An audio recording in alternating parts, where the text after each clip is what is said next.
So, hi mga boss, another video tayo. Ito si Atong Ang. Nagkapatong-patong na ng 10 million pesos! 10 million ang patong sa isang bilyonary mga boss. Huwag na natin patagalin, huwag nyo kalimutan mag-like, share, subscribe. Ha? Let's go! Bossing TJ nga po pala ito. Tara, play na natin to. Dal-dal ko pa. Ako si Atong siguro may tuturing natin ang number one most wanted. Number one most He's wanted! accused of killing over and about, maybe about 100, over 100 missing Sabueros. Mga junior na 100 plus na missing sa bungeros, no? Yung mga nakitang mga grabe. Tapos binigyan nyo pa ng patong na 10 million pesos si Atong Ang. Wow! Bilyonaryo, million lang ang patong. Sana may tumuro, no? And he is considered armed and dangerous. Kahit sabihin na na-cancel ang kanyang firearms, si Atong po ay bumibiyahe nang hindi kumukulang ng 20 ang bodyguard lagi. Sanay po yan sa marahas na pagharap sa mga otoridad, sanay po yan sa marahas na paraan para masolusyonan ang kanyang mga problema. So we consider him armed and dangerous. Ibig sabihin, gagawin ng pulis ang lahat para proteksyonan ang sarili nila sa kakayahan ni Atong Ang. Si Atong Ang po ay ang manhunt po sa kanya ay buong 320,000 members ng PNP ay hahanapin siya sa buong Pilipinas. At Ang tanong, etong malaking tanong ngayon, nasa Pilipinas pa nga ba si Atong Ang? At saka kung nagtatago ka ba, kailangan ba ng maraming bodyguards? Siyempre pag nagtatago ka, low-key. Konti na lang yan. O baka nga, 2 na lang yan, o 3. Kasi makikita ka kung maraming ang bodyguard. Diba? Pero tingin ko talaga, wala na yan sa Pilipinas ba? At lahat ng paraan na kailangan gawin para kunin siya ay gagawin namin. Pero may garantasya po kami na walang EJK. Wala pong extrajudicial killing na plano ang PNP. Mag-iingat lang po ang ating mga kawal na hindi sila mamasaktan sa pagkuha kay Atong Ang. Dagdag po dyan, ang DILG po ay maglalagay ng 10 milyong pisong patong para sa kanyang aresto.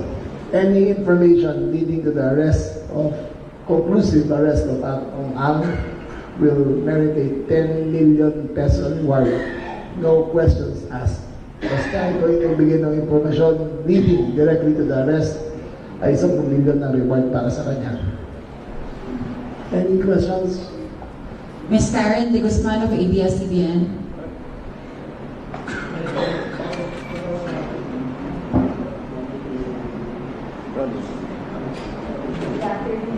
Hello, good afternoon po, sir. Sa kahapon po nakausap po namin yung abogado po ni Atong Ang at sabi po niya gagawin po lahat ng remedyo sa harap po ng korte. So, lumalabas po na wala po silang plano ng pagsuko sa kabila po ng panawagan ng PNP. Ano na lang po yung mensahe po ninyo dito na ganito po yung sinasabi po ng kanyang kampo na premature at pinatikos na po yan yung desisyon ng korte? Well, trabaho ng abogado yun. So, ang abogado hindi in question. Si Atong ang in question. Ang aking abiso sa kanya, Atong, mag-surrender ka na, harapin mo ang hukom at doon ka magpaliwanag. Yung pagtatago ay simbolo ng iyong hindi pagtatago. Guilty! Kaya nagtatago. Ayaw magpahuli, ayaw makulong. Yan lang naman si Atong Ang. Isang bilyonaryo nagtatago. Diyos ko, dahil mong pera na pero di ka makalabas-labas. Ang malas mo, Atong Ang. Tanggap at pag-iwas sa mga paratang laban sa iyo.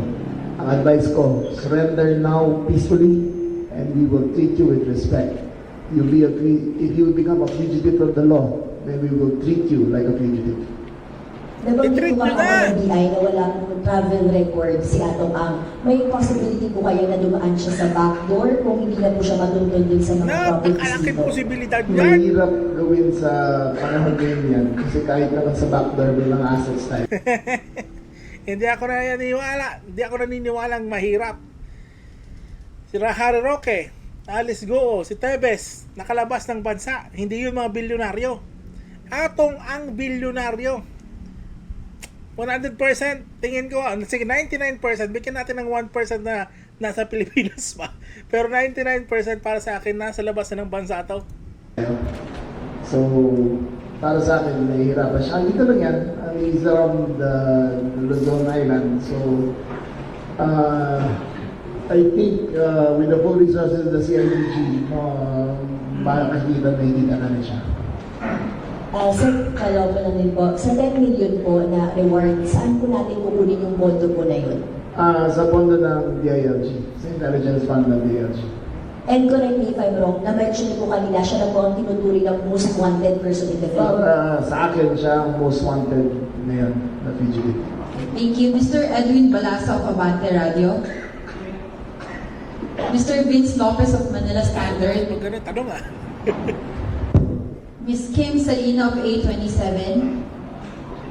Okay, may yung tanong. Miss Leia Ilyagan of UNTV. Afternoon, Sec.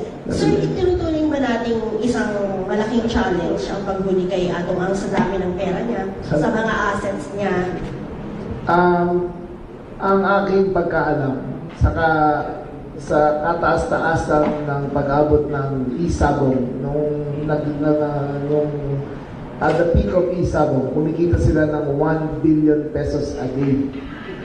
At nangaig yan ng mga 3 taon. So kung may imagine nyo, kung gano'n Posibleng trilyonaryo din sa Atong Ang, no? kalaki ang kita niya, kung anong classic resources ang meron siya para magtago at para gumamit ng pesa at para kumuha ng mga bodyguard at para kumuha ng mga taguan. Pero yung 1 billion pesos a day na yan ay may hangganan lang. It is hard to fight the Philippine government. Wow! Sisiguraduhin namin na ang kanyang kakayahan ay ma-neutralize sa kapangyarihan ng Let's batas. go! Like I said before, Atong Ang is now a poor man with a lot of money. Napakarami niyang salapi, pero napakahirap ng tao niya. Sir, sa BI po. Sir, na-monitor ba natin kung nasa bansa pa si Mr. Atong Ang? Sa pag-check po namin, wala naman po Ang sagot dito talaga, kaduda-duda eh. siyang recent na departure sa aming record. So, dapat nandito po siya. Dapat. Mr. Dapat nandito, Chino sure ba kayo? Gaston of GMA7. Ay, may follow-up. Follow-up sa CIDG lang po. Sir, meron pa bang mga properties si Mr. Atong Ang na hindi ba napuntahan ng mga otoridad? There are properties na minomonitor namin. Some are under his name, some are not. Actually, mahaba po kasi ang panahon ng paghahanda ni Mr. Atong. Nahandaan talaga yan kasi nung simula ng mga papatawag sa kanya at sa day na ito na binigyan na nga siya ng warrant ng mga nakaraan araw, ilang buwan din yun. Handang-handa na siya in case bigyan siya ng warrant, nakahanda na yung umalis. Sigurado ako nakaplano ng pag-alis sa bansa nun.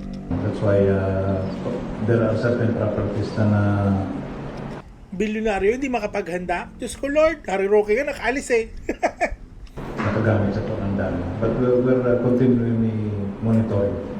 Pero sir, so far, simula kahapon hanggang ngayon, walang nagbibigay pa ng information kung saan siya possible na matagpuan. There are information coming from informants namin on the ground. All of these are being validated. Marami naman pong tumutulong na naiintindihan nila. And we'd like to thank the Secretary of the si Secretary SILG sir for setting up the reward ng 10 million. It will help a lot sa Manant operation. Thank you, sir. Thank you, sir. Mr. Gaston? Yes, sir. Dagdag lang, we'd like to congratulate the Department of Justice. 43 months po nilang tinrabaho to. Sa lahat ng pera at sa lahat ng kakayahan ni Atong Ang, wala po siyang nabiling mga investigator, wala siyang nabiling mga piskal, wala siyang nabiling mga huwis. Lahat po yan ay tumupad sa kanilang katungkulan at hindi wala pong nagawa ang mga bilyon-bilyon niyang pera para maiba Kaso ang nakatakas. hustisya. Justice will come to Atong Ang. Sana mahuli. Justice for the 100 missing Sabuenos. Sana mahuli. Justice for all his illegal Yes. acts. Sana lang talaga mahuli. Sir, good afternoon. Nabanggit na rin natin 10 million, no? And then at the same breath, sinasabi rin natin na grabe yung resources niya. So yung 10 million ba may fears daw na baka tapatan lang ni Atong Ang? And then is there a warning of some sort sa ating mga Ang ganda yung point nun halimbawa nakita mo sa Atong Ang, napansin ka niya, huwag ka na maingay, 15 million, di ba titigil ka na? Wala ka nakita, bulag ka na. Kung simpleng mamamayan ka, mabubulag ka sa milyon na ibibigay sa'yo. Hirap talaga kalaban ng bilyonaryo. Pero ako hoping ako mahuli talaga si Atong Ang. Hoping nandito rin siya sa Pilipinas pa. Kahit duda ko. ibang mga government officials or sino man lang mag-harbor or mag-conceal sa kanya at this point? Siyempre, yung harboring a fugitive is a crime in itself.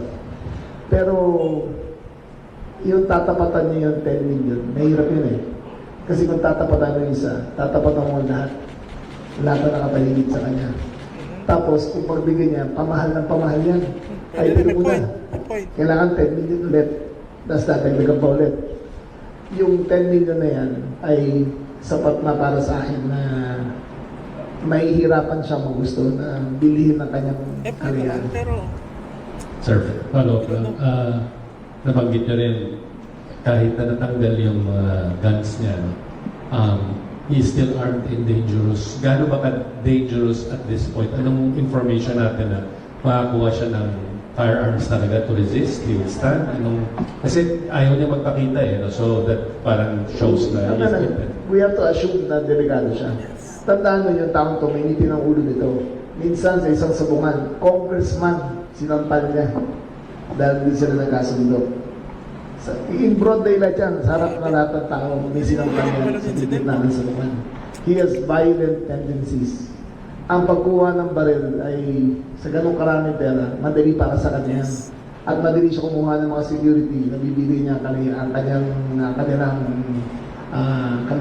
loyalty. Pero may hangganan yan. May pamilya rin yung mga yan eh. May pamilya rin yung mga bodyguard niya. O kaya kung huwag ka magtiwala sa mga bodyguard mo, isa dyan, bebenta ka. so ayun na nga mga boss ha. Kung makita mo man si Atong Ang, ihanda mo na, magkakapera ka.